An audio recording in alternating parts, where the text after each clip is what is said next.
Bonjour à tous, bienvenue sur Only a Giant podcast numéro 78. La saison NFL est terminée, les Chiefs sont vainqueurs, ils ont battu les Eagles au Super Bowl 38-35. On va aujourd'hui parler rapidement de ce Super Bowl et puis on fera un point surtout sur notre attaque, qu'est-ce que ça a donné cette saison, qu'est-ce qu'on doit faire pour la saison prochaine. Moi c'est Plax, je suis avec Thiergo. Comment vas-tu Thiergo ? Les Eagles ont perdu ? Oui ! Ça va super bien. Ah oui, il fallait que je commence par ce cri de joie, de rageux, certains diront. Obligé. Mais non, je pouvais pas voir un Super Bowl où les Eagles gagnaient. Déjà, un Super Bowl où les Eagles gagnent en tant que fan des Giants, pour moi c'est pas possible. Mais un Super Bowl où les Eagles de Sirianni gagnent, encore moins. Voilà. Donc,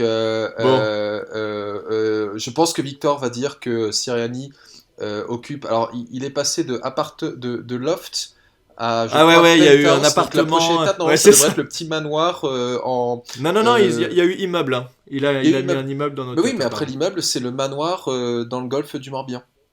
Je sais pas pourquoi le golfe du Morbihan, mais j'ai des. Ouais. Non, parce que ça te parlait. Mais, bon, en tout cas, voilà, on va en parler plus en détail de Super Bowl, on va revenir un peu dessus, et puis évidemment, on va parler de Sirianni parce que bah voilà, il a un peu de taf dans notre tête, donc il faut qu'on en parle. Avant ça, quelques petits rappels. Je vous rappelle que vous pouvez nous soutenir via le Patreon, et on remercie les 7 participants actuellement qui participent au Patreon et qui aident à soutenir à la fois l'hébergement du podcast et également maintenant, puisque on a relancé le blog, donc on va en parler juste après, mais le Patreon c'est patreon.com/onlyagiantpodcast, c'est ça ? Oui. Enfin, je dis une bêtise peut-être. Ouais, non, c'est ça, c'est patreon.com/onlyagiantpodcast, tout à fait. Voilà. Patreon.com/onlyagiantpodcast. On aurait peut-être presque pu l'appeler patreon.com/onlyagiant. Mais bon, c'est comme ça maintenant. /onlyagiantpodcast. Et donc, vous allez sur le site et puis vous pouvez faire soit un versement, vous attendez d'être débité et puis vous vous désabonnez, soit c'est des versements qui se font tous les mois. Si jamais vous le faites, eh bien, encore une fois, on vous remercie. On remercie toutes les personnes qui participent et certains qui nous soutiennent depuis longtemps. Et donc, encore un grand merci à vous. Et donc, maintenant, on a une nouveauté puisque Thiergo avait créé à l'époque un blog qui s'appelait Big Blue Blog, c'est ça ? C'est pas facile à dire. Hein. Big Blue Blog. En fait, c'est très marrant qu'on relance ce blog et ça me touche particulièrement parce que j'ai lancé ce blog en 2009 dans ma chambre d'étudiant alors que je faisais un semestre à l'étranger en Afrique du Sud, histoire vraie, et parce que j'avais découvert le football américain il y a un an et demi, enfin un an plus tôt quoi, et c'était nygiantsfr.wordpress.com. On a commencé à avoir un peu d'audience et je me suis dit allez tiens on s'achète un domaine en .com et donc c'est devenu bigblueblog.com. Et puis quand j'ai commencé à travailler, que j'avais moins de temps, j'ai levé un peu le pied, je me suis dit bon ça sert plus à rien de payer un hébergement rien que pour ça, et le blog est tombé en sommeil ces dernières années, et tu as eu mais tu as dit sommeil, hein, tu l'as pas supprimé, donc il existait toujours, donc il existe toujours, on en profite et en fait on repart sur cette base. Donc en fait si vous allez sur le blog dont l'adresse c'est onlyagiantblog.com, et vous pouvez remonter au tout premier post qui de mémoire je crois que c'est le 6 mai 2009 et c'est le tout premier post du blog. J'irai voir, ça doit être marrant. Ça doit être ouais, c'est assez rigolo. Alors là, si vous y allez aujourd'hui, vous allez voir, on a encore quelques remises à jour à faire parce que, en effet, tu m'en as parlé la semaine dernière, Plax, la page à propos, il faut qu'on la remette à jour parce qu'elle ne parle que de moi et ça n'a pas de sens. Il faut aussi qu'elle parle de toi et puis surtout de. Et c'est possible aussi qu'on ait d'autres intervenants. Hein. Ouais, il y a peut-être d'autres intervenants qui viendront écrire aussi sur le site, donc on mettra tout le monde évidemment, mais le but c'est de remettre cette page à jour. On a remis à jour la présentation globale du site, donc c'est un peu plus moderne et plus facile d'accéder aux différents articles maintenant que ça l'était au tout début. Donc petit à petit on remet à jour, on a changé la bannière, on a essayé d'uniformiser un petit peu tout ça, mais il y a encore quelques pages et on mettra aussi un lien vers la bannière qui, rappelons-le, vient de notre ami Trey. Que j'ai un tout petit peu modifié, mais oui, ça vient effectivement, le design, merci à Trey. Et on le salue. Ouais. C'est vrai. On le remercie et on le salue encore pour le petit cadeau qu'il nous a fait. C'est c'est sa contribution à lui. Donc ouais, on a une nouvelle plateforme et tu as déjà commencé à écrire sur ce blog de billets. Et puis moi Mm. aussi, j'ai quelques idées de posts à faire. Donc ce sera une autre manière de communiquer avec toute notre Ouais. communauté francophone de fans des Giants. En fait, l'objectif, c'est que dès que sur le Twitter, @NYGiantsFR, il y a des choses qui sont trop longues ou qu'on peut pas expliquer assez bien via quelques posts Twitter, bah voilà, on fera des articles. Et notamment, une des choses que je vais essayer de faire, c'est de garder une trace pendant l'intersaison de tous les mouvements qu'on va avoir. Et on va pouvoir le commencer rapidement parce qu'il y a déjà eu des signatures. Mm. Et donc, en fait, avoir un espèce de récap sur un article qui nous permet d'aller voir dès qu'il y a eu des signatures, des joueurs virés, etc. Donc on va essayer de faire des choses. Voilà, ça va être des choses un peu plus complexes. Ou alors quand il y a des idées d'articles, comme tu l'as déjà fait, sur des sujets plus touffus et qu'on a envie de partager plus. Moi, c'est déjà eu des frustrations que j'ai eues à par moments où je me suis dit, mince, là j'aimerais bien communiquer sur ça, et puis le Twitter est pas très bon, une vidéo c'est pas non plus le bon format. Donc voilà, on a maintenant le blog, et donc on a NYGiantsFR, on a Only a Giant Podcast, Only a Giant Blog, voilà, donc ça s'étoffe un peu l'offre avec la chaîne Twitter, avec la chaîne YouTube, pardon. À quand Donc voilà, Only a c'est Giant TV, hein. C'est... voilà, dès qu'on aura un programme avec des présentateurs qui seront dispo toute On la journée, s'enflamme un peu. ce sera beau. Ouais, c'est clair. Un tout petit peu. Bon, on va s'arrêter là pour la présentation. N'hésitez pas à parcourir tout ça. Et on va tout de suite parler du Super Bowl. Les Chiefs ont battu les Eagles 38-35 pour notre plus grand bonheur. J'avais fait quelques visuels avant pour soutenir les 49ers et je me suis dit ça leur a porté la poisse. Ils ont même pas réussi à aller au bout du match avec un QB en bon état, donc je dis vas-y, je vais rien faire, je vais rien dire, et j'attends la fin du match, sachant que moi j'ai pas pu le regarder. Toi tu m'as dit que toi non plus, puisque moi je devais aller à un rendez-vous client le lendemain matin très tôt, mais je me suis réveillé, premier truc que j'ai fait c'est que je me suis connecté pour voir à quel était le résultat, et ça m'a fait passer une bonne semaine. Alors globalement ce match il a été en deux parties. Une première mi-temps complètement dominée par les Eagles, où les Chiefs ont eu du mal, où Mahomes s'est blessé avant la mi-temps, où on s'est dit oh là là, ça sent vraiment pas bon. Ils menaient 10 points à la mi-temps, les Eagles.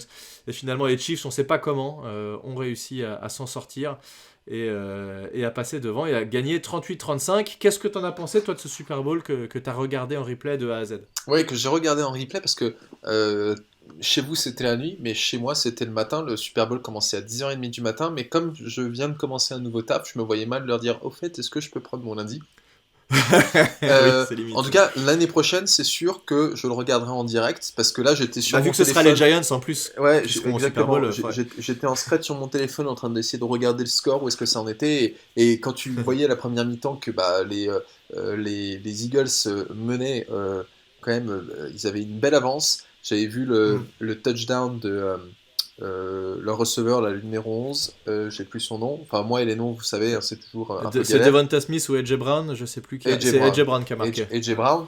Donc là, tu te dis, oh là là. Et en fait, ouais, la vapeur a complètement. Enfin, le momentum a complètement changé en deuxième mi-temps, où en fait, on avait l'impression que. Alors, j'avais pas le sentiment qu'il y avait des grandes défenses hein, sur ce match, mais en tout cas, en deuxième. Non, bah clairement, les Eagles en deuxième mi-temps, leur défense était aux abonnés absents. Ça, c'est Voilà. clair. Non, ils étaient aux abonnés absents et les Chiefs ont trouvé en fait un moyen d'arrêter les Eagles à la course et de les forcer un peu Mhm. plus à passer. Alors, Hurts, c'est pas non plus un manchot à la passe et il a quand même d'excellents receveurs, mais il y avait tout un plan du jeu des Eagles qui était neutralisé. Et, euh, et puis, il y a eu quand même quelques rebondissements parce que il y a eu un fumble de Hurts en premier mi-temps qui a été Oui, ouais. retourné par Mm. un linebacker Mm. ou un safety, je sais plus, Ouais, des en tout cas, Chiefs. il y a eu un TD, un Voilà. défensif, ouais. Et en fait, il y a eu un autre fumble c'est de Davante Smith, si je ne dis pas de bêtises. En tout cas, un receveur des Eagles qui attrape le ballon, commence à se retourner, donc il a bien le contrôle du ballon et paf, le ballon est délogé de ses mains. Et c'est le même Mhm. défenseur qui chope le ballon et qui l'emmène en TD. Alors là, tu disais, ah putain, lui, MVP. Et en fait, les arbitres ont dit, non, non, non, il n'y a pas fumble parce que oui, il a eu contrôle, mais il n'a pas fait suffisamment, il n'a pas fait Ouais. un pas de plus qui fait qu'il s'était Mhm. transformé en tant que coureur. Donc ce n'est Mhm. pas un fumble, c'est une passe incomplète, donc ça a été annulé. Donc décision arbitrale qui aurait pu changer beaucoup de jeux, hein, et qui était borderline, et qui était en faveur des Eagles. Et en fait, en fin de match, on a une décision arbitrale qui est borderline, et qui cette fois est en faveur des Chiefs, avec James Bradbury qui se fait flaguer sur une 3e et 1 alors que les Chiefs sont en train de remonter le terrain, parce que pour holding défensif. Et donc ça permet aux Chiefs de continuer à avancer et de reprendre la Et de tête. gagner surtout de gagner beaucoup de temps en fait, et Ouais. de vraiment gratter la montre. Parce que je pense que dans tous les cas, ils auraient mis le field goal. Mais là, le problème, c'est qu'effectivement, ça leur a permis de vraiment faire écouler le chrono. Et les Eagles n'ont pas eu beaucoup de temps à la fin pour essayer de remonter. D'ailleurs, est-ce que tu as vu cette dernière passe? Alors, Jalen Hurts, il fait un super match. Il a été très bon. Ah C'est oui, lui le meilleur excellent. coureur. Il met 70 yards à la course. Ouais. D'ailleurs, le jeu de course a été assez mauvais parce que Gainwell 21 yards, Miles Sanders 16 yards. En fait, ils ont fait que passer, mais voilà, ils ont eu un très bon jeu de passe et un très beau match de Jalen Hurts qui met 304 yards, un TD à la passe et il met combien de TD à la course? 3 TD à la course, enfin c'est complètement fou. Ouais, dingue. Mais sa dernière passe où il est censé balancer une bombe dans la end zone pour la fameuse Ave Maria en disant bah voilà, il nous reste plus que ça, on y va, on lance et on voit ce qui se passe. Ça passe en fait, elle fait à peine 50 yards et c'était très décevant cette dernière passe. Je sais pas pourquoi, je pense qu'il a un bras plus gros que ça, mais là cette passe en plus il est même pas mis sous pression ni rien, mais il lance une vieille balle de 50 yards. C'était vraiment pas terrible. Oh bah il devait pas y croire non. Il devait pas y croire. Enfin, je pense ouais, que mais quand même. t'es tellement loin de la end zone, la El Marie, c'est une chance sur 1 million que ça rapporte au mieux une interférence de passe qui te rapproche de l'end zone ou un TD. Non, ouais, bah après, je sais pas, à part Staubach, c'était bien Staubach, le quarterback des Cowboys qui avait marqué la toute première Hail Mary, c'est de là que ça vient, Je sais pas, ce nom. j'en sais rien. Et Je sais pas. je dis peut-être une bêtise en disant que c'était un Super Bowl. Je suis sûr qu'il y aura des gens ici qui, en écoutant, diront non, non, c'était à tel match contre. En tout cas, c'était les Cowboys, c'est sûr. Mais ouais, enfin, il y a tellement peu de chances que ce genre de passe soit complété que je pense que là, il devait se dire lui aussi, ouais, de toute façon, ça va pas le faire. Et ça l'a pas Bon, en fait. tout cas, bras un peu faiblard sur cette dernière passe. Ce qui est dommage parce que ça aurait pu mettre un peu plus de suspense, mais voilà, donc le match se finit là-dessus. Quand même un fait important, puisque on va parler de Nick Sirianni évidemment. Je sais pas si tu as vu je l'avais reposté. Beaucoup ont défendu, oui, Nick Sirianni, mais en fait vous comprenez pas. Vous êtes juste jaloux, et puis en fait c'est juste parce que je suis content. Moi, mon coach, il a de l'énergie sur le bord du terrain. Bon, alors ok, on l'avait déjà dit, avoir de l'énergie c'est une chose. Passer pour un gros débile et faire se comporter comme un enfant de 10 ans, c'en est une autre. Et il a encore fait quelque chose pendant le Super Bowl, puisque au moment où il revoit un replay d'une passe lancée sur Devonta Smith, où en fait il n'y a pas réception et il y a une révision vidéo des arbitres, il y a Nick Sirianni qui fait un signe, je sais pas s'il fait un signe, s'il fait un signe à la défense des Chiefs en disant revenez sur le terrain puisque je vais remporter ce challenge ou quoi. Mais en tout cas voilà, il fait un signe au banc adverse en essayant de les tracher un petit peu, et Jalen Hurts, ce vaillant Jalen Hurts qui est à côté de lui, qui lui baisse le bras en disant bon ça va, arrête, on a compris, et il rigole comme un débile. Sirianni, j'en appelle à tous les supporters des Eagles et Victor, s'il nous écoute, ne me dis pas que que ce comportement est pas ridicule, surtout pour un head coach et surtout pendant un Super Bowl. Voilà, encore une fois, il met pas les Eagles en avant en faisant ça. Je trouve que c'est vraiment très très petit de faire ce genre de truc là. Et il a été, comme on avait dit, il a été humbled enfin, puisque il n'a pas réussi à s'imposer contre ces Chiefs. Donc voilà, il était sûrement trop en confiance, trop de points d'avance à la mi-temps. Il a encore fait le kéké et ça lui est revenu comme une grande baffe dans sa gueule, et c'est bien fait pour lui. Voilà, c'est tout ce que j'avais à dire sur Nick Sirianni. Je sais pas si toi tu avais vu cette action-là, mais moi ça m'a bien fait rigoler en tout cas. Alors, en fait, il l'a payé. je t'avoue que j'avais pas fait attention en revoyant le match parce que moi, dans les entrejeux, j'ai un peu tendance à aller sur À Twitter. passer. Oui, c'est normal. Mais là, en fait, on sait pas. Il y en a, ils disent ouais, est-ce qu'il leur fait un doigt, est-ce qu'il leur fait un signe. Bon, en tout cas, clairement, c'est un signe adressé au banc adverse où il essaye de se foutre un peu de leur gueule, et puis voilà. Bon, après, le truc, c'est que on aime ou on n'aime pas le personnage. C'est sûr que on le trouve certainement plus sympathique quand c'est le coach de l'équipe qu'on supporte. Donc, ce que je veux dire par là, c'est que je comprends dans une certaine mesure que les Eagles défendent leur coach. Bon, rien de choquant. Bien sûr, c'est leur coach, c'est normal. T'as le droit d'être objectif à un moment donné. Après, tu vois, le geste, il est classe, il est pas classe. C'est sûr que. Non, mais t'as quand même Jalen Hurts qui lui dit de baisser le bras, quoi. Ouais, non, bien donc, sûr. Respect à Jalen Hurts qui, pour lui, est grand gentleman, qui dit bon là, faut quand même pas abuser, coach, arrête un peu 2 secondes, quoi. Mais tu vois, ce que je veux dire, c'est qu'en fait, c'est que des coachs comme ça, c'est pas le premier et ce sera pas le dernier. Tu vois, c'était Rex Ryan aussi qui aimait bien faire de la provoque. Et je pense en fait que le gars, il sait que il en énerve plus d'un et donc il joue sur ça. Non, voilà. Ouais. Mais ce qui va être Non, aussi. mais c'est un jeu dangereux quand tu fais ça parce que tant que tu gagnes, ça va. Mais quand tu perds, tu passes vraiment pour un bouffon. Mais c'est ce que j'allais dire en fait, c'est que en fait 2023 va être une saison intéressante pour les Eagles parce que ils ont quand même perdu leurs 2 coordinateurs. Et alors je crois que Loïc dira que la perte de Gannon c'est pas vraiment une grande perte, mais Ouais, leur coordinateur offensif qui mine de rien a fait un travail remarquable. Hein, on peut ne pas aimer les Eagles et quand même reconnaître qu'ils ont fait une saison assez incroyable offensivement. Mais même en défense en soi, hein, ils Ouais. avaient aussi une très bonne défense cette saison. Hein, c'est juste sur ce match-là, ils se sont complètement Voilà. écroulés, quoi. Mais ce que je veux dire, c'est qu'en fait, est-ce que les Sirianni... supporters des Eagles Ouais. détestent leur coordinateur défensif. Mais voilà, mais le truc c'est Ils que l'ont plus derrière maintenant. est-ce que Sirianni va avoir autant de succès sans ces coordinateurs-là? Et ça, c'est un problème que nous aussi, on a failli rencontrer chez les Giants, parce que on va en parler, hein, Wink Martindale et Mike Kafka, qui étaient aussi en lice pour des postes de head coach, et on était tous les deux quand même très inquiets de voir potentiellement l'un de ces 2 coordinateurs partir et de se dire, mais est-ce que du coup, pour la saison suivante, ça va le faire? Nous, on n'a pas cette question à se poser pour 2023 et j'en suis ravi. On a un peu de stabilité. Chez les Eagles, par contre, il va y avoir beaucoup de changements. Donc, à voir comment Sirianni arrive à gérer ça. Ouais, je suis d'accord, c'est clair. Bon, voilà, le but c'était de parler un petit peu de ce Super Bowl. Dernier petit point aussi, puisque j'y pense, j'ai vu des articles là hier sur ça.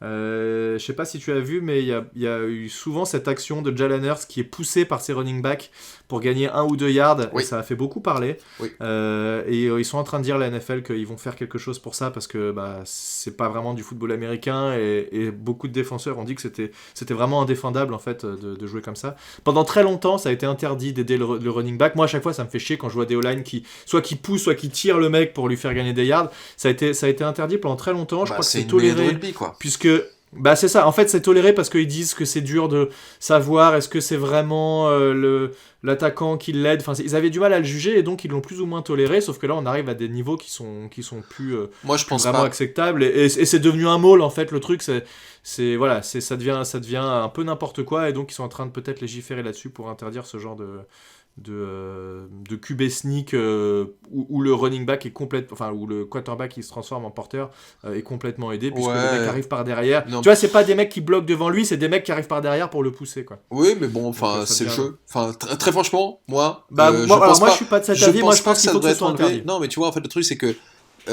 tu fais un QB sneak, pousser la mêlée, ça fait partie du truc et je pense pas que ça devrait être enlevé. Pas pour moi. J'ai lu des articles qui disaient oui, c'est pas esthétique, mais en fait, on s'en fout de non, l'esthétique. mais ça, je suis d'accord, mais c'est pas une question d'esthétisme, on s'en fout. Non, mais en fait, tu vois, il dit que... c'est pas un play qui est beau, mais en fait, je vois pas du tout ça comme de l'anti-jeu. Non, c'est un sport de contact et c'est 11 gars super costauds contre 11 gars super costauds. Et puis s'il faut se mettre tous ensemble dans la mêlée pour pousser, très bien. Et puis après, les arbitres, ils ont aussi la possibilité de dire bon, on arrête le play, forward progress, on s'arrête là. Oui, mais si ça a été interdit pendant très longtemps, c'est qu'il y a une raison. C'est que le running back est pas censé être poussé ou aidé ou tiré. Il est censé profiter de ses blocs, oui, mais pas qu'il y ait 4 mecs qui le mettent sur son dos pour le faire avancer. C'est pas ça l'objectif, et c'est pas du football américain pour moi. Ça, c'est du maul de rugby, c'est ce que tu veux, c'est pas du football américain. Oui, mais en fait, donc, c'est justement. on va voir ce qu'ils vont dire là-dessus. Définir en fait l'état d'esprit du jeu. C'est ça. En effet, c'est leur prérogative. Je veux dire, c'est pas parce que ça a été interdit. Il y avait certainement une raison à l'interdiction avant, mais cette raison d'avant n'est pas forcément valable aujourd'hui. et tu peux trouver d'autres raisons. Enfin, je veux dire, c'est que en plus ça c'est De toute marrant façon, ils parce vont que trouver quelque chose. Hein. dans mon boulot Ils- c'est quelque chose que j'entends toujours, c'est ah mais on a toujours fait comme ça. Et je dis bah oui mais mec, on s'en fout de ce qui s'est passé les 60 dernières années, on va faire ça autrement aujourd'hui. Hein. Si aujourd'hui Oui, on veut oui, le faire bien autrement, sûr, on le fait. Mais complètement. en fait non, voilà, Mais mais c'est je comprends l'argument des gens qui disent non mais c'est pas du football américain, on fait pas ça. Moi ça me dérange pas à titre personnel. pour moi, il faut qu'il légifère là-dessus et qu'il soit clair et qu'il n'y ait pas de. De toute façon, quand tu Mais c'est décides Sean de choisir Payton. quelque chose et de faire. Ouais, Sean Payton a dit, il a dit ah mais moi de toute manière tant que la NFL n'interdira pas ça, je continuerai à le faire. Et je pense qu'il Bien a sûr, raison. bah c'est ça. Mm. Ah bah oui, si c'est pas interdit, autant le faire, je suis d'accord. Et les Eagles ont raison de le faire, puisque à chaque fois, c'est inarrêtable et ils y arrivent. Donc, mais je pense qu'il va y avoir des actions qui vont être menées là-dessus. Bref. Ok, donc le but était de parler un peu de ce match. Ça fait déjà 20 minutes, donc on va pas aller beaucoup plus loin que ça. Et on va parler des Giants, si tu le veux bien. Mm. Et on va faire le point poste par poste sur ce que donne notre attaque. Et on fera un autre épisode sur la défense. Par quel poste est-ce que tu as envie de commencer? Est-ce qu'on commence tout de suite par le gros du truc? Est-ce qu'on commence par le QB? Alors moi j'avais plutôt proposé qu'on garde le QB pour la fin Ah, et bah qu'on si tu veux, fasse pas de soucis, c'est comme tu veux. voilà et qu'on fasse à la limite honneur à l'offensive line. Ça veut dire quoi? Ça veut dire que la offensive line, on s'en fout et que c'est le truc le plus nul, alors on commence par ça, c'est ça? Non alors si on devait commencer le truc par le truc le plus nul, on aurait commencé par les receveurs. Ah non, mais le plus nul, le moins intéressant, c'est ça que je voulais dire. Mais on Ah peut non. commencer par l'offensive line, allez. Commençons par l'offensive line. Alors, je rappelle notre offensive line titulaire cette année, en gros, parce que ça a pas mal changé. C'était Andrew Thomas, Ben Bredesen, John Feliciano, Mark Glowinski, Evan Neal. Je me suis noté, alors c'est assez compliqué de trouver de la stat pertinente pour des O-line, peut-être le nombre de pressions qu'ils ont subies ou le nombre de sacs encaissés, mais j'ai juste été voir les notes PFF. On a Andrew Thomas qui a 90,3, qui est clairement maintenant dans les top left tackle de la ligue. Et derrière, c'est beaucoup plus faible. Puisqu'on a Ben Bredesen qui a 57,5, c'est pas ouf du tout. John Feliciano, 57. Mark Glowinski, 65,7, c'est un peu mieux, et heureusement, parce que c'était un des choix de Shane l'année dernière. Et donc il n'a pas été incroyable toute la saison, mais il a été quand même assez correct. Et Evan Neal, le fond du panier, 41,7. Qu'est-ce que tu as à nous dire, toi, sur cette O-line qui est meilleure, mais qui est très loin d'être quand même satisfaisante? En fait c'est marrant parce que justement j'ai lu un article qui expliquait que la note de la O-line selon PFF était la même que celle de 2021, à savoir Ah ouais. 30e O-line sur 32, Oh merde. ce Ok. qui est vraiment pas glorieux, Ouais, mais sachant... je pense que Andrew Thomas a été tellement fort qu'il a vraiment Ouais. surcompensé certains autres Ouais. problèmes, je pense. Ah non, mais en fait, t'aurais pas Andrew Thomas, on serait peut-être 32e, mais le truc c'est que, si tu, pour donner un peu plus de détails, on est 27e en pass blocking efficiency, donc efficacité de protection à la passe. Alors après, tu vois, il y a En pas... gros, c'est ce qui permet de donner du temps au Voilà. quarterback de lancer. Hein. Et ça, Mais c'est vrai que après, c'est un problème quand t'es QB, ils quand t'as ont pas le temps. overall pass blocking grade, donc notation globale de protection à la passe. Et là, on est 24e, Mhm. donc je comprends pas très bien, mais bon, bref. Et en run blocking, et ça confirme ce que moi j'avais ressenti pendant la saison, c'est que en blocage de la course, on était quand même pas mauvais, puisque selon PFF, on Mhm. est 14e. Et en effet, D'accord. globalement, cette ligne offensive, bah, on se débrouillait très très bien, enfin pas très très bien puisqu'il y avait quand même mieux, mais on se débrouillait beaucoup mieux à la passe, à la course que à la passe. Ouais, ouais. Et si on doit prendre juste joueur par joueur, et bon, il y en a un peu beaucoup, on va pas tous les faire, mais juste pour te dire rapidement, moi ce que j'ai retenu, bon, Andrew Thomas, All Pro cette saison, il n'a concédé que 3 sacs, hein, voilà, c'est l'un des meilleurs joueurs de cette équipe sur cette saison, point. Et puis Même de la ligue à son poste. Hein. ouais. Non, mais en fait, ce que je veux dire, c'est qu'en fait, si tu regardes dans les. À mon avis, Andrew Thomas est dans le top 3, top 5 des Giants cette saison. Tout poste Ah bah confondu. c'est sûr, c'est Ouais, sûr. ouais. Ah bah clairement, ouais. Et Evan Neal, qui, donc, rappelons-nous, a été drafté en 7ème position en 2022, bah, est classé par PFF comme étant le pire offensive tackle, avec 52 pressions. Alors, c'est pas le dernier en Quel tant que gars-là. pression, mais il a aussi fait 6. Enfin bref, ça a été une année rude pour le rookie, hein, vraiment rude. Et puis l'intérieur de la ligne, bah, comme tu as dit, il y a eu pas mal de changements. C'était sous la moyenne. Mark Glowinski a pas été mauvais, mais il n'a pas été excellent non plus. Mais je pense qu'en fait, il vaut son contrat. Et puis Mhm. Feliciano, il s'est quand même fait pas mal flaguer pour holding, apparemment, d'après ce que font ressortir les stats. C'était pas catastrophique, mais ça mériterait quand même clairement une upgrade. Non, mais clairement, à mon avis, de toute façon, l'intérieur les deux gardes et le centre mériteraient une upgrade. Alors, si on doit en garder un, je dirais que Glowinski, on peut le garder en garde droit. Mais s'il y a deux postes à remplacer, oui, c'est le garde gauche et le centre. Evan Neal est le plus faible de tous ces joueurs qu'on a cités, mais il est rookie et on mise sur lui pour l'avenir. Et quand on écoute les autres joueurs parler, alors oui, ils vont pas le descendre évidemment, mais ils ont l'air d'être tous quand même assez sereins sur le fait qu'il va hausser son niveau pour les années à venir, et c'est ce qu'avait fait Andrew Thomas. Andrew Thomas était assez catastrophique au tout début, et donc on peut faire confiance à nos coachs. Mais voilà, là pour le coup, il y a clairement du move à faire. Il va falloir signer Andrew Thomas sur un gros deal, puisque là c'est pas question d'aller s'emmerder à encore essayer de trouver un left tackle alors qu'on en a un tout près. Là il va falloir sortir les dollars aussi forcément, hein, c'est évident.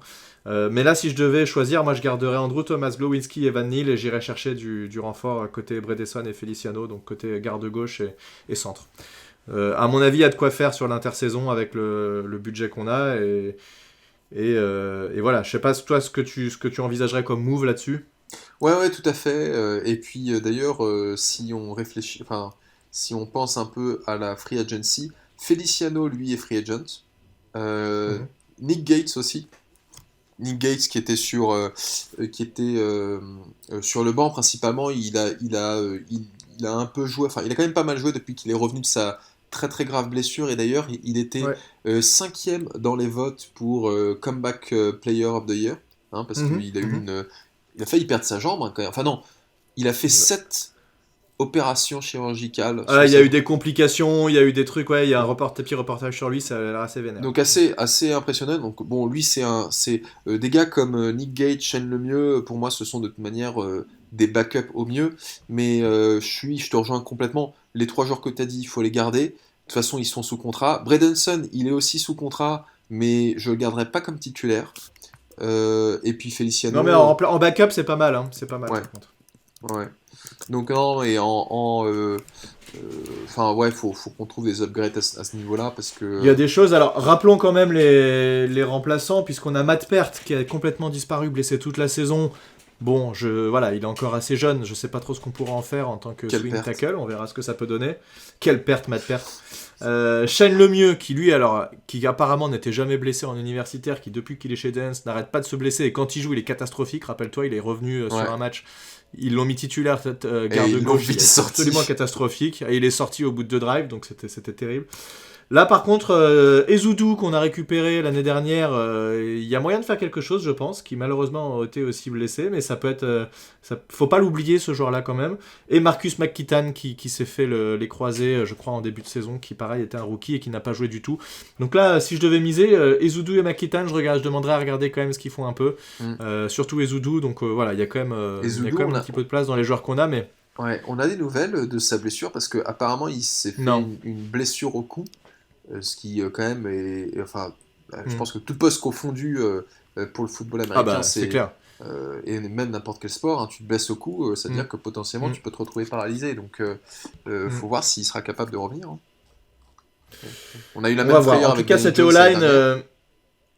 oui, c'était la même chose, mais en tout cas, cette O-line qui indispensable, hein, de réussir à. Enfin, si on doit fixer quelque chose pour moi, même avant les receveurs et même malgré la catastrophe de nos receveurs, je pense qu'il vaut mieux avoir une bonne O-line avec des receveurs moyens que l'inverse, puisque bah, si t'as pas le temps de lancer, de toute façon, on l'avait vu au Super Bowl, hein, Mahomes contre les Buccaneers, où il avait absolument pas le temps, il a couru pour sa vie pendant tout le match, ça a fait toute la diff. C'est D'ailleurs, clair. on n'a pas trop parlé, mais dans le Super Bowl contre les Chiefs, je pense qu'ils gagnent grâce à leur O-line, hein, les Chiefs, donc bon. Bref, en tout cas, voilà, cette O-line qui demande encore beaucoup d'amélioration. Qu'est-ce qu'on va voir après? Vas-y, je te laisse choisir. On peut peut-être parler des Titans, ça ira vite. Ah bah ça va aller vite. Ça c'est clair. Alors Tyden, moi j'en ai retenu 2 parce que le reste, bon, c'est vraiment pour moi des remplaçants. On a Daniel Bellinger qui finit la saison, donc rookie cette année, qui a fait une très belle saison malgré sa blessure à l'œil. Vous savez qu'il a été absent plusieurs matchs puisqu'il a pris un doigt dans l'œil contre je ne sais plus qui d'ailleurs. Les Eagles ou les... Je sais plus. Non, Euh, c'était les Jaguars. Contre les Jaguars, il Non, prend un doigt dans l'œil et donc les Eagles il ont a... beaucoup de tort, mais ils n'ont pas celui-là. Ok, bon, ils ont pas mis le doigt dans l'œil de Daniel Bellinger. Il fait 30 réceptions, 268 yards, 2 TD et 2 TD à la passe et 1 TD à la course, qu'on a vu en direct d'ailleurs. C'était Ouais, contre les Packers à Londres. Moi, j'étais un peu étonné de ses stats. Je pensais qu'il avait mieux que ça. Je pensais qu'il avait fait plus que 268 yards. J'avais l'impression qu'on l'avait vu plus que ça. En tout cas, il a les mains sûres, Bellinger, et c'est Alors une ça, très pour bonne avoir les recrue mains sûres, pour un 4e tour.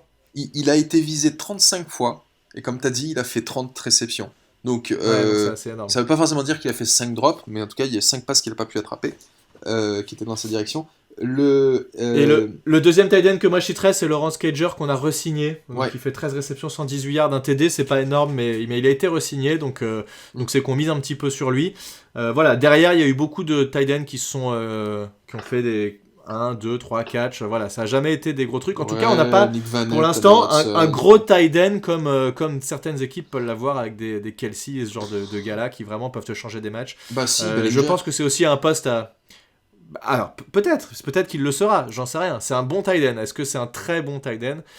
Si par exemple, à la draft, le fameux tight end de Notre-Dame, là, je me souviens plus comment il s'appelle, Meyer, arrive jusqu'à nous, est-ce que tu le prends ou pas ? C'est des mecs qui sont vraiment des playmakers, là. Donc, écoute, je suis un peu traumatisé des tight ends au premier tour depuis Evan Engram.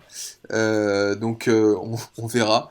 On parlera de la draft à un autre moment. Mais en tout cas, juste pour revenir sur Bellinger, non seulement des mains extrêmement sûres, je pense qu'il n'a pas fait beaucoup de yards parce que on s'en servait pas mal sur des passes assez courtes dans le flat. Il n'était pas tellement tu sais, sur les tracés seam vers le milieu comme un Travis Kelce fait extrêmement bien. C'est vrai. Mais et surtout, c'est moi, ce qui est très appréciable chez Bellinger. Alors, je dis, en effet, c'est pas un tight end du niveau de Kelce, mais il a le potentiel de devenir un titulaire solide. Et c'est un tight end qui est capable de bloquer, et de bloquer de manière efficace.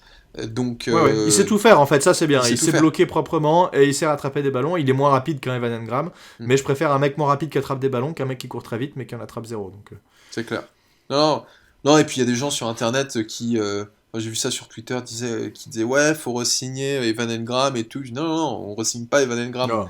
Evan Engram, il a trouvé un coach qui arrive à faire quelque chose de lui. Je pense que, et c'est ce qu'on a toujours dit, Evan Engram, c'était dans la tête le problème. En termes de il a renouvelé sa confiance et il a retrouvé sa confiance. À mon avis, il va rester chez les Jaguars parce que ça y va très bien. Tant mieux. Il a pu se refaire, mais non, c'est fini Evan Engram chez les Giants. Donc on va trouver des solutions ailleurs, mais en tout cas, on a au moins notre titulaire pour la saison prochaine. Et puis c'est déjà très bien. Mais je pense qu'il faudrait investir un peu plus sur ce poste de tight end où on a vraiment eu des mecs sortis, comme disent les Américains, de la rue. On a été les chercher un peu là où on pouvait. Et je pense que ça mérite un peu plus d'investissement quand même, ce poste qui certaines équipes ne misent quasiment que sur ça. Hein. Tu regardes les Ravens, franchement, on en a déjà parlé, mais c'est surtout les tight ends qui sont importants pour leur jeu de passe. Donc voilà, je pense qu'il y a moyen avec Bellinger de faire des choses. Maintenant, ça mériterait quand même d'aller upgrader un peu plus et avoir un peu plus de profondeur à ce niveau-là. Running back, bon, alors là il y a quand même un gros morceau. On a Saquon Barkley. Tu dis ça à cause de ses cuisses Notamment. On a Saquon Barkley qui nous fait une très bonne saison à 295 portées pour 1312 yards, 10 TD, 57 réceptions, 338 yards, 0 touchdown. Donc c'est un peu moins bien que sa saison rookie, mais c'est presque aussi bien. Alors donc la question qui se pose, c'est est-ce qu'on a envie de lui donner, et on en a déjà un petit peu parlé, mais est-ce qu'on a envie de le re-signer sur un contrat, sachant qu'il y a des rumeurs qui circulent qu'on le signerait autour de 14 millions. Voilà, c'est quand même un peu d'argent, ça reste en dessous des plus gros contrats running back qu'il y a en NFL. Est-ce qu'on a vraiment envie de faire ça ? Moi, je pense pas, moi je le ferai pas, mais je pense que c'est ce qui va se faire. Juste derrière, et après je te laisse dire ce que tu veux, les deux autres running backs, donc Matt Breida, qui était running back 2, qui était pas très impliqué quand même, parce que notre jeu de course, c'était quand même énormément Saquon Barkley, et il sortait pas souvent, contrairement à des équipes comme les Eagles, qui font énormément tourner avec leurs 3 running backs. Nous, c'était beaucoup plus limité. Matt Breida, 54 courses, 220 yards, 1 touchdown, 20 réceptions, 118 yards. Donc, qui est un très bon remplaçant et qui, je pense, on aurait pu impliquer un peu plus. Et derrière, Gary Brightwell, 31 courses, 141 yards, un TD, qui était surtout un special teamer. Qu'est-ce que tu penses, toi, de ce corps de running back ? Qu'est-ce que tu ferais comme mouvement ? Et est-ce que tu re-signerais Saquon Barkley ? Tu l'as déjà dit, je crois que ton avis, c'est oui. Voilà, dis-nous tout. Bon, Saquon Barkley, déjà, ne serait-ce que pour revenir sur sa saison, qu'est-ce que ça fait plaisir de voir ce joueur là, tous les matchs. Aussi, c'est un joueur qu'on a vu à Londres faire un big play. Enfin, c'était absolument. C'était une saison de dingue, je trouve. Il aurait mérité comeback player of the year, mais Geno Smith l'a pas volé non plus. Donc il a Ils ont préféré terminé. donner le comeback player of the year à un mec qui est pas comeback du tout. Mais bon, c'était le fameuse discussion Bah, de ouais, qu'est-ce que voilà, c'est ça que vraiment tu un dis qu'est-ce comeback. qu'est-ce qu'un comeback en effet. Mais donc ses stats sont excellentes. En fait, ce qui est marrant, c'est que le Saquon Barkley de 2022 avait très peu de choses à voir avec le Saquon Barkley de 2019. 2019 ou 2018? Quand est-ce qu'on l'a signé? On l'a drafté. Bon, 18, bref, je crois. de sa rookie season. Dans sa rookie season, il faisait énormément de big plays. C'était toujours des actions très explosives. Tandis que là, en fait, il en a moins fait, mais c'était beaucoup plus constant. Où il avait à chaque fois 3-4 yards d'accumulé. Enfin bon, c'était vraiment une valeur sûre de cette attaque. Après, Breda, Brightwell, bon, bah, c'était des seconds couteaux qui ont fait moins de 200 yards chacun. Bon voilà, c'était pas les grosses stars. La grosse star, c'est Saquon Barkley. Maintenant, Saquon Barkley, oui, j'aimerais bien qu'on le re-signe, mais il faut voir aussi à quel prix. Tu parles de 14 millions. 14 millions, ça me semble quand même pas trop mal. Les Giants l'auraient approché à 12 millions pendant la saison, il a dit non. Et lui, il y aurait des rumeurs qui diraient, alors est-ce que c'est les Giants qui font courir ces rumeurs histoire de... tu sais, c'est un peu les petits jeux de négociation. Tu dis aux journalistes, ah ouais, il a des demandes complètement déraisonnables pour que il revienne à la table de la négociation avec des demandes un peu plus justes.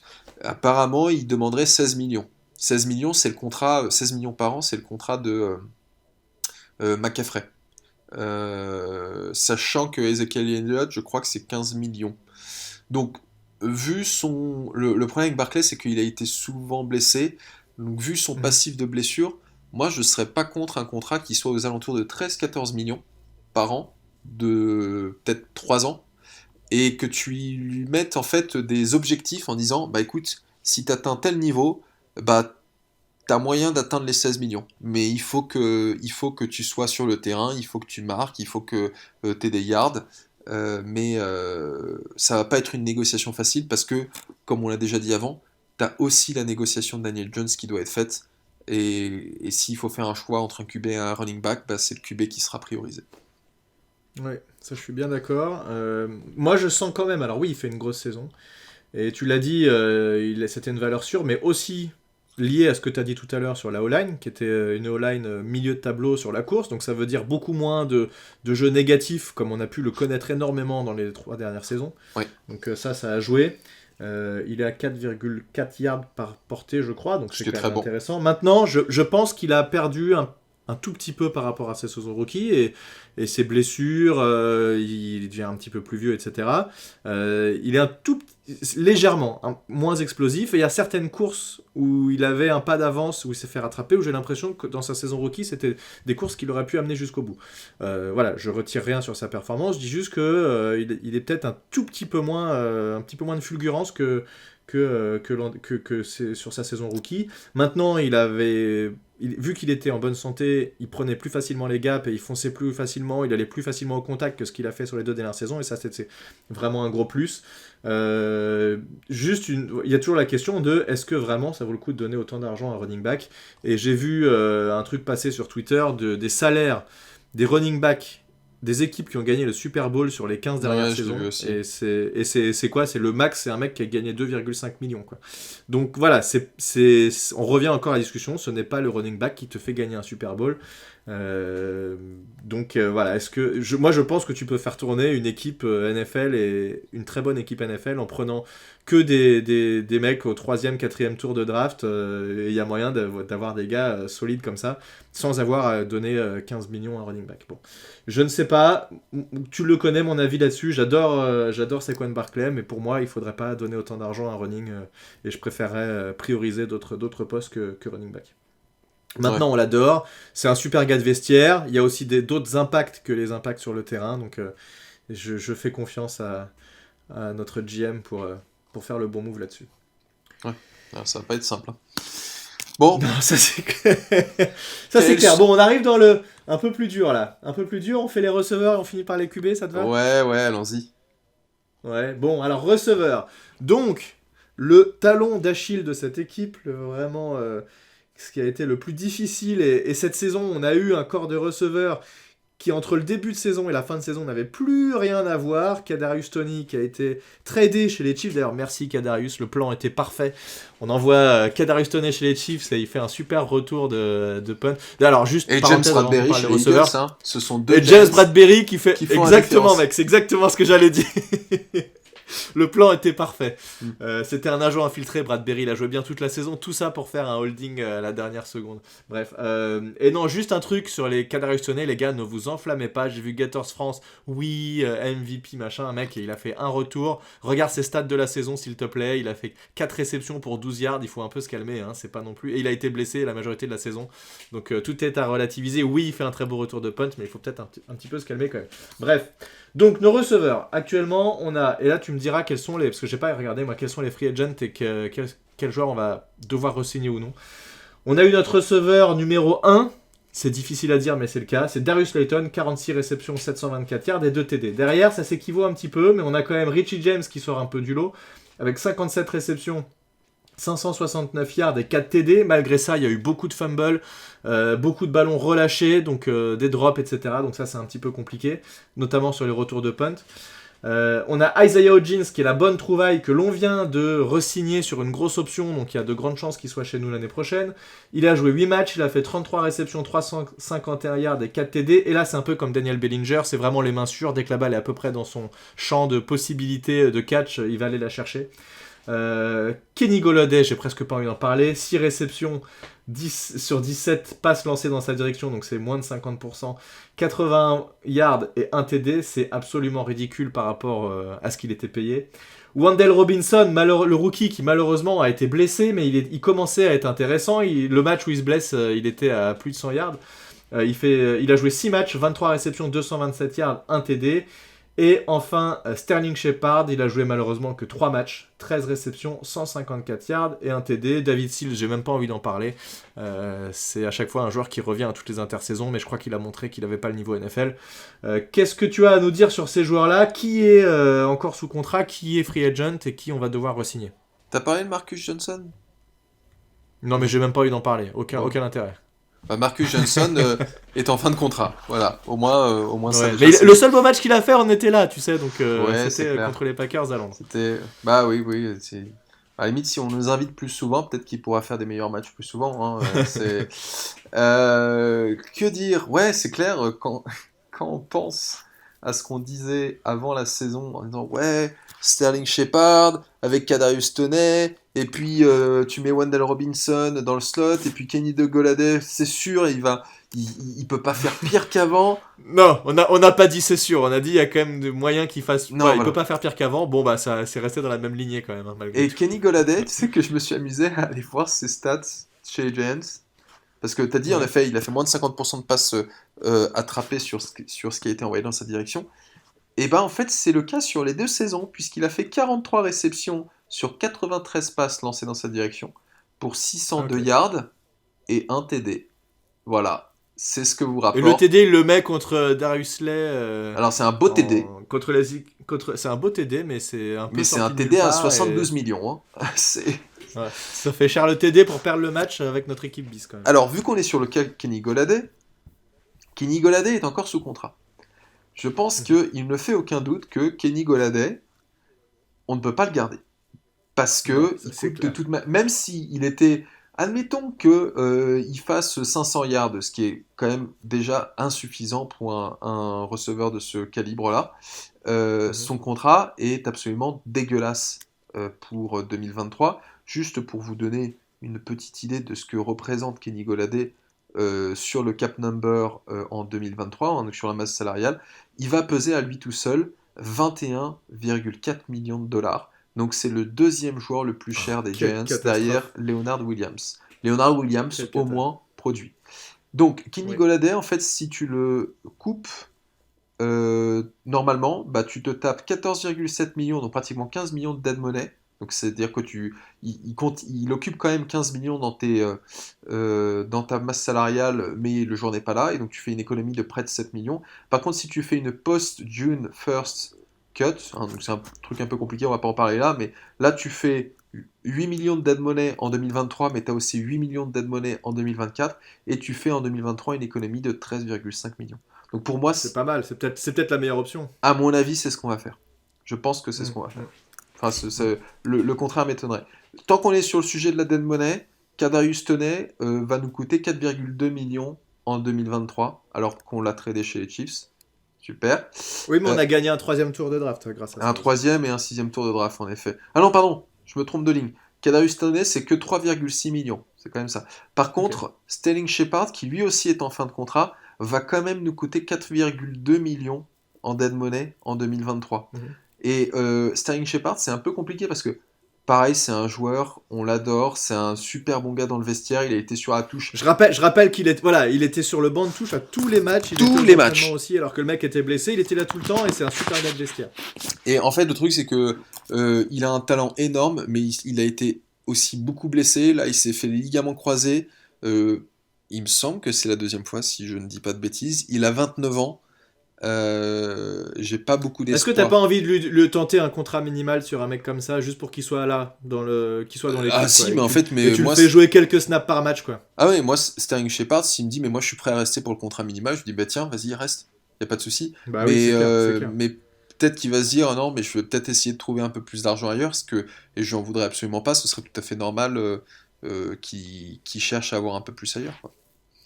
Mm. Donc lui, il est UFA, et puis après, enfin, donc quand je dis UFA, c'est Unrestricted Free Agent, ça veut dire que agent libre sans aucune restriction, il n'y a pas de droit de préférence de l'équipe ou de trucs comme ça. Dans les autres agents libres sans restriction, il y a Darius Slayton et Richie James. Mhm. Je pense que sur les deux, ça vaut peut-être le coup de garder Darius Slayton, mais pas à n'importe quel prix, parce que c'est un joueur assez irrégulier. Mhm. Mais pareil, c'est un gars, il va peut-être se dire, ah bah c'est peut-être ma seule chance, ma seule opportunité de signer un gros contrat, donc il va signer chez le plus offrant. Et Isaiah Hodgins, Ouais, ouais. comme tu l'as dit, on l'a déjà re-signé. Alors Isaiah Hodgins, lui par contre, c'est un agent libre avec restriction, c'est-à-dire que les Giants ont une option de dire bah on veut te garder ou on veut pas te garder, et lui il a pas le choix. Si les Giants ont dit bah qu'il le gardait, donc en fait il est obligé de signer avec les Giants. Donc voilà. Et le dernier dont on n'a pas parlé, Wendell Robinson, bah, pareil, Mais il est bon, rookie, il était rookie, rookie, donc... mais lui en fait il revient, il s'est fait les croisés, pareil, je sais pas trop comment ça, ce que ça va être 2023 pour lui, hein. Ouais, apparemment, c'est limite pour qu'il soit de retour pour le début de la saison, mais bon, c'est dommage parce qu'il commençait à être en confiance et à faire des belles choses. Ouais. C'est un petit receveur mobile et costaud qui a fait des beaux catchs, un peu contestés au Ouais. milieu de la défense, qui a pas peur. Il ressemble assez à Sterling Shepard, je trouve, dans le Et qui profil, n'a donc absolument c'est... pas, et qui n'a absolument pas été drafté par Joe Shane pour remplacer Kadarius Toney qu'il essayait de trader dès le mois d'avril. Je pense, ouais. Mais je pense qu'en fait, avec Kadarius Toney, il y avait des problèmes plus profonds depuis longtemps. Ah oui, oui, Et non oui, mais il y avait d'ailleurs, effectivement quelque chose. étonné, déjà la manière dont il est sorti en disant, ou en gros il a avoué sur Twitter que il faisait un peu semblant d'être blessé, en tout cas c'est ce dont on peut se douter. Après le Mm. Super Bowl, il a beaucoup parlé du fait que le changement d'environnement, ça avait été tellement bien pour lui, qu'il était tellement mieux ici, donc en fait il était pas bien chez les Giants. Est-ce que c'était de sa faute ou pas de sa faute, ça on ne le saura jamais, mais en tout cas ce qui est sûr c'est que ça ne matchait pas en termes de culture, donc il fallait Mhm. se débarrasser de ce joueur-là. C'est Non, non, dommage, mais mais c'est comme ça. et de toute façon, tu sais, le fameux. Qu'est-ce qu'ils disent, Shane et Dabble, leurs trois mots, leur credo, là, c'est quoi? C'est Ah oui, oui, tough, smart, dependable. Donc en fait, ils sont vraiment à cheval aussi sur le mental des joueurs et la manière de se comporter des joueurs, ce que le précédent régime disait aussi, mais n'appliquait pas vraiment. Parce que Mm. tu peux pas dire, nous c'est important d'avoir des gars comme ça, et puis choper des Kadarius Toney, ou je sais plus quel était le corner là, qui avait fait. Qui avait apparemment sorti un gun dans une soirée ou je sais pas quoi là, comment il s'appelait putain, Ah, Sam qui avait Beal. fini non non non non non, qu'on avait chopé au premier tour mec. Oui, bah Sam Beal aussi, on l'a chopé au DeAndre premier tour. Baker, DeAndre DeAndre Baker, Baker. ouais. qui était pareil, qui était un joueur qui était très très limite niveau Ouais, mais DeAndre comportement. Baker, Donc, il avait jamais eu de problème de cette nature-là avant. Bon, c'était un peu un feignant, en ouais, effet. mais DeAndre Baker, ils ont quand même dit, les mecs ont dit après, qu'ils connaissaient pas le playbook et qu'ils s'en foutaient. Non, mais c'est ça. Donc Non. il y avait quand même il y avait quand même un truc qui avait pas été bien analysé au moment où on l'a drafté, quoi. Oui, Donc voilà. mais c'est une chose Chose de est-il dire que ce que je... on a loupé le fait que c'était un feignant et de dire on a loupé le fait que c'était un criminel. Oui, ils se sont Oui, non, plantés sur le côté non, mais bien feignant, sûr, mais évidemment, par contre c'est sur le deux côté choses. Oui. criminel, ça, ils pouvaient pas deviner. Non, non, ça je suis bien d'accord. En tout cas, voilà, c'est important l'état d'esprit des joueurs et je pense que Josh Allen fait très attention à ça et donc ça joue beaucoup dans ses recrutements. Donc voilà, on va voir ce qui va se passer. Je pense que ça va être très intéressant puisque niveau wide receiver, il va y avoir du mouvement, ça c'est sûr. Nos receveurs ressemblent pas du tout en fin de saison à ce qui ressemblait au début de saison et je pense que on va aussi être surpris de ce qu'on va avoir droit à la saison prochaine. Ça va encore vraiment changer, je pense, et je suis curieux de voir ce qui va se passer. Je Ouais. pense quand même qu'il faut continuer d'investir plus sur la O-line que sur les wide receivers et que ça sert à rien d'aller donner 25 millions par an à wide receiver tant qu'on n'a pas une O-line qui tient le coup, mais voilà, ça c'est mon avis. Et on a Odell Beckham d'ailleurs, il y a encore les rumeurs qui recommencent, hein. Peut-être qu'on arrivera à signer Odell Beckham pour pas trop cher, ce serait rigolo. Moi ça me ferait marrer de le... Si là on te propose de le re-signer à pas trop cher, tu dis oui toi, ou tu préfères pas le revoir?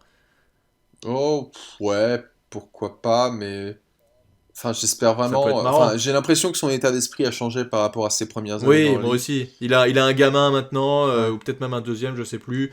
Il est bien pote avec Saquon Barkley. Enfin voilà, je pense que ce serait un bel atout pour pas un wide receiver 1, hein, il est un peu trop vieux maintenant, mais il y a moyen de faire des choses quand même. Mm. Bon, Bon, on termine voilà, par c'était QB. le gros point wide receiver et on termine par le QB. Donc, Daniel Jones, on en a déjà parlé. C'est a priori des discussions qui ont été. Ah non, la dernière fois qu'ils en ont parlé, ils ont dit qu'ils n'avaient pas entamé, qu'ils avaient entamé les discussions avec Saquon Barkley, mais pas Daniel Jones. Donc, Daniel Jones, il nous fait une saison à 3205 yards, 15 TD, 5 interceptions, 708 yards à la course, c'est sa plus grosse saison à la course, 7 touchdowns à la course, pour un rating de 92,5. Le meilleur de sa carrière, donc une saison très complète. Il a su hausser son niveau quand on avait besoin de lui, donc c'était vraiment, on a senti l'effet Brian Dabble et Mike Kafka, et ça c'est très très cool.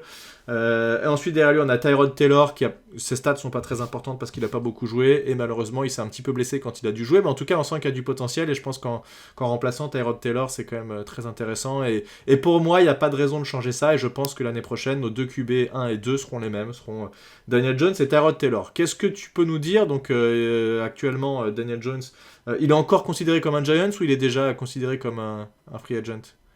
Non, il sera free agent à partir de mi-mars. Là, pour le moment, tous D'accord, les joueurs, tous les joueurs sont encore sous contrat d'accord. jusqu'au début de la nouvelle année 2023. Parce qu'en fait, la nouvelle année sportive de la NFL commence mi-mars. Et donc, bah là, les Giants, ils ont encore un peu de boulot à faire pour trouver un accord avec Daniel Jones parce que on le sait, hein, c'est soit ils peuvent signer un contrat à long terme avec Daniel Jones avant la free agency et bon, tout le monde est content. Je pense qu'il ne fait aucun doute que Daniel Jones sera un Giants en 2023. Sous quel format, c'est Oui. ce qui reste à déterminer. Si Mm. on a un accord à long terme, ce qui serait le mieux, où là on peut se dire bah ça va être 35-40 millions, à mon avis. Ouais, entre 35 et 40, c'est ce que j'ai beaucoup entendu, ouais. Voilà. Tu vois, en fait, ça ne m'étonnerait pas que ce soit un contrat de 4-5 ans dans ces eaux-là. Et quand on dit 4-5 ans, bah, en fait, il faut bien prendre en compte le fait que au bout d'un certain temps, un contrat, il est de moins en moins contraignant pour une équipe. Donc, sur un contrat de 5 ans, généralement, c'est en réalité qu'un contrat de 3 ans. C'est un contrat qui n'est engageant pour l'équipe que pendant 3 ans parce que tu as des montants de garantie, etc. Mais voilà, on va partir sur cette hypothèse de 5 ans à allez, 37 millions, hein, disons ça. 37 millions, le montant garanti, on ne sait pas. Mais si on arrive à avoir un contrat, tant mieux. Sinon, l'autre option, c'est de lui mettre le franchise tag. Ce qui veut dire qu'il a, je crois, direct 32 millions. Là, je n'ai pas vérifié les chiffres, hein, mais ils vont mettre à jour les franchise tags bientôt, et on saura, mais en tout cas, c'est plus de 30 millions, ça c'est sûr. Et il est automatiquement prolongé pour un an. Ouais, mais si tu fais ça, ça veut dire que l'an prochain, si tu fais ça, il fait une super saison. Tu dis, ok, je le garde pour l'année prochaine. Là, je signe un gros contrat. Tu le payeras plus cher sur ton gros contrat l'an prochain que tu le payeras cette année. Ah oui, mais en fait, c'est le pari que Joe Shane et Brian Daboll ont fait en 2022 et ont perdu, hein, puisqu'en 2022, Bah, ils... c'est pas s'ils ont perdu. C'est difficile, c'est dur de Non, dire non, mais ça parce qu'ils l'ont pas vraiment non, mais perdu. c'était un pari tout à fait raisonnable. Parce que, en gros, ils venaient d'arriver, ils ne connaissaient pas Daniel Jones, et ils devaient décider si ils activaient sa 5e année de son contrat rookie ou pas. S'ils activaient sa 5e année de son contrat rookie, il avait 22 millions, ou 21 millions. Voilà, direct. Mm. Et s'il ne l'activait pas, eh ben, il jouait sa 4e saison, donc 2022 c'était sa 4e saison, et puis après ils devaient décider s'ils allaient signer ou pas. Ils se sont dit, bon bah, on n'active pas, s'il est pas bon, bah on le dégage, et on a rien Mm. perdu. Par contre, s'il est bon, et qu'il faut qu'on le signe, bah là en fait on est embêté parce que au bas mot, il nous coûtera 32, 31 ou 32 millions, donc en fait c'est un pari à 9 millions de dollars. Et là en effet comme tu dis, c'est que si tu te retrouves avec le franchise tag, tu te retrouves avec la même situation, c'est que 2024 il te fait encore une meilleure saison, et là il va dire mais là les gars, c'est plus 40 millions que je veux, c'est 50. Et il aura bien raison parce qu'il aura Oui, oui. démontré, Bah oui. 2 années de suite qu'il était capable de mener cette équipe à la victoire. Non, et en plus, le cap aura sûrement augmenté en plus d'ici là. Il y a des histoires là de je sais pas quoi. Il y a des contrats avec. C'est pas avec Amazon ou je sais pas quoi. Enfin, il y a des contrats qui arrivent qui font que le cap va encore augmenter, etc. Mm. Donc, forcément, si toi tu sais que ton équipe a plus de possibilités de te payer, bah tu vas encore demander encore plus cher.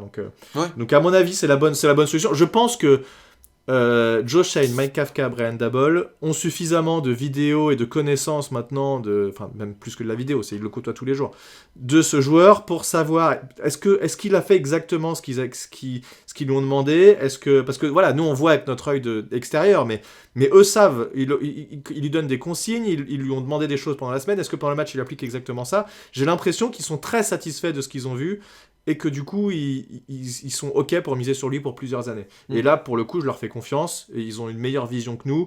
Quand j'entends des supporters adverses qui disent mais oui, c'est ça, signez-le, allez, de toute façon, il est nul, ça va nous faire une fleur. Enfin oui, mais je fais plus confiance à Brian Dabble et Mike Kafka qui côtoient Daniel Jones tous les jours qu'à vous depuis la France qui jugez sur ce que vous voyez pendant les matchs. Donc, et même là, vu ce qu'il nous a fait cette saison, je trouve qu'il a été plutôt convaincant. Mais en fait, Donc, et si tu regardes justement l'état du marché des quarterbacks à l'heure actuelle, le contrat le plus cher, c'est Aaron Rodgers, c'est 50 millions. Derrière, tu as Russell Wilson avec 49 millions.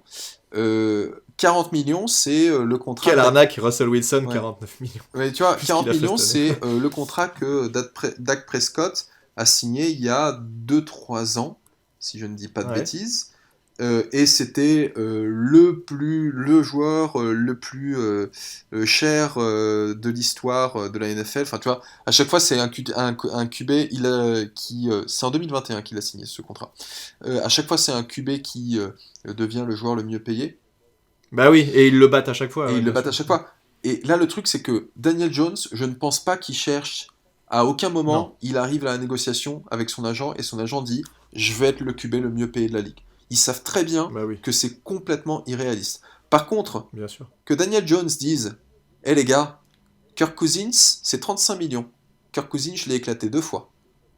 Donc, je veux pas entendre parler de moins de 35 millions par an. Et c'est tout à fait légitime, hein.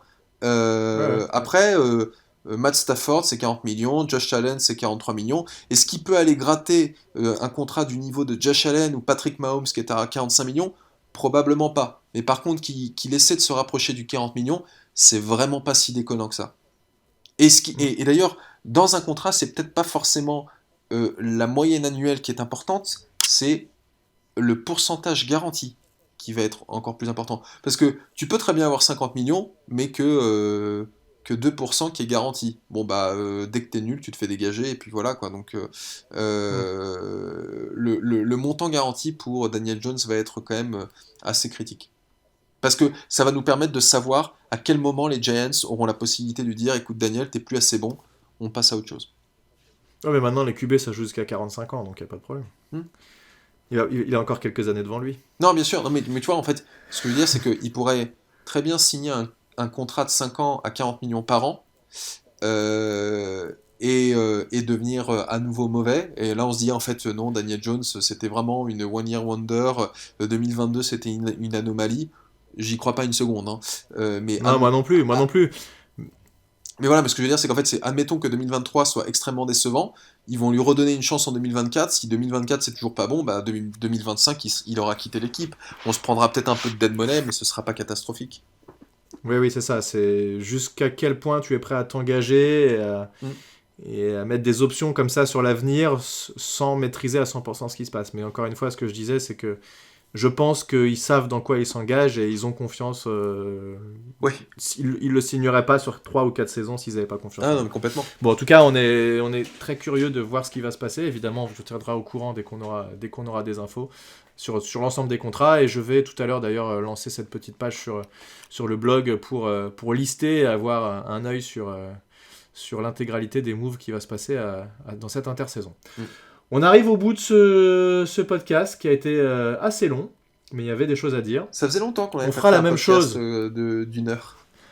Bah ouais, parce que les podcasts d'analyse de match, bon bah une fois que t'as parlé du match, et puis parfois t'as des scénarios qui se retrouvent avec les mêmes choses à dire, donc t'as pas besoin d'en parler d'une heure, mais oui là c'est vrai qu'on avait le Super Bowl, on avait tous ces joueurs à parler, et puis on fera la même chose sur la défense, hein. Il y a aussi des choses intéressantes à dire sur la défense. C'est clair. Tu l'as dit tout à l'heure, nos 2 coordinateurs sont de retour, donc ça c'est un grand ouf de soulagement, et enfin Daniel Jones va pouvoir profiter du même coordinateur 2 années de suite, donc ça c'est très cool. C'est clair. Voilà, on va voir ce qui va se passer, mais beaucoup de choses à venir, et cette intersaison va être vraiment palpitante. Rappelle-nous juste la date du début de la Free Agency. Attends, c'est pas cool de à chaque fois je te prends de court. Ouais, de me prendre... Alors, c'est le 15 ou le 16 mars. Quelque chose comme ça, okay. Tu vois, je fais off-season schedule 2023. Ouais, donc c'est dans 3 semaines, quoi. Ouais, ça va arriver très très vite. Ça va arriver vite. Ça va arriver très très vite. Alors là, j'ai les dates clés. Non, ça c'est la draft. La draft est le 27. Le 27 avril. Ouais. C'est ça. En fait, alors, la fenêtre de négociation, parce que tu as une fenêtre de négociation avant l'ouverture de la Free Agency qui est du 13 au 15 mars. Et le 15 mars, la Free Agency est ouverte. C'est la nouvelle année de la NFL. Et donc, c'est là que tout va se passer. Donc, ouais, il faut qu'on refasse un épisode sur la défense. Et puis, on fera un truc, en effet, spécial pour la Free Agency. On va avoir plein de choses à se raconter. Ah, c'est clair, ça va être top. C'est comme on disait l'autre fois, on va être connecté à 100% sur les réseaux, à faire des refresh de Twitter toutes les 2 secondes pour voir qui est signé. Donc, ça va être bien rigolo. On vous remercie tous de nous avoir suivis sur cet épisode. Et prochain rendez-vous, du coup, la même chose que ce qu'on a fait là, mais côté défense. On analysera ce qui s'est passé cette saison et quels sont les potentiels moves sur l'intersaison. Très bonne journée à tous et à la prochaine sur Only Agent Podcast. À plus tout le monde. Ciao. Salut.